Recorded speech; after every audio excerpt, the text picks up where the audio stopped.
আসসালামু আলাইকুম। আমাদের অনেকের যাদের গাড়ি রয়েছে আমরা চিন্তা করি যে আমার গাড়ির জন্য কোন ইঞ্জিন অয়েলটি বেস্ট হবে বা কোনটা সবচেয়ে ভালো হবে।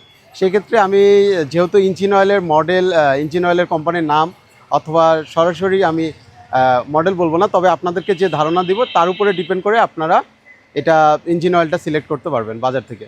আমি যেটা বলি সেটা হলো আমাদের দেশ যেহেতু নাতিশীতোষ্ণ একটি দেশ, 6 সিজন আমাদের দেশে, তো সেজন্য আমরা অবশ্যই মাল্টিগ্রেডের ইঞ্জিন অয়েল ব্যবহার করব। মাল্টিগ্রেড বলতে আমরা দেখব যে 0W40, 5W30 এরকম মাল্টি দুই পাশে দুটো গ্রেড রয়েছে।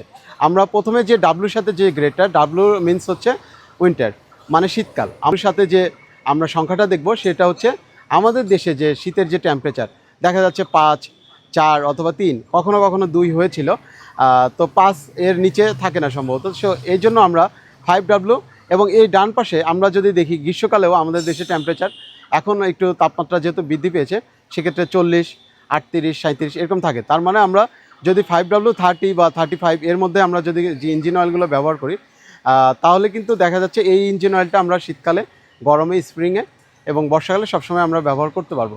কারণ এই ওয়েদারে আপনার গাড়িতে যে ইঞ্জিন অয়েলটা রয়েছে এই টেম্পারেচারে এই ইঞ্জিন অয়েলটা ভালো থাকবে। অয়েলের প্রস্তুতকারক কোম্পানিগুলো এটাই মেনশন করে থাকে। তো এছাড়া ম্যানুয়ালে আপনার গাড়ির জন্য দেওয়া আছে, সেটা দেখবেন অবশ্যই আমাদের দক্ষিণ এশিয়ার জন্য কিনা।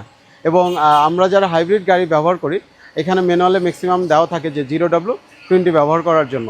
তো এটাও আপনি ব্যবহার করতে পারবেন কারণ এটা বেশ থিকনেস এবং পাতলা থাকে এবং সিনথেটিক। তো আমরা এটাও ব্যবহার করতে পারি, অথবা এই গাড়িগুলোতেও 5W30 যদি আমরা ব্যবহার করি আমরা অবশ্যই বেস্ট এফিসিয়েন্সিটা আমরা পাবো আশা করি।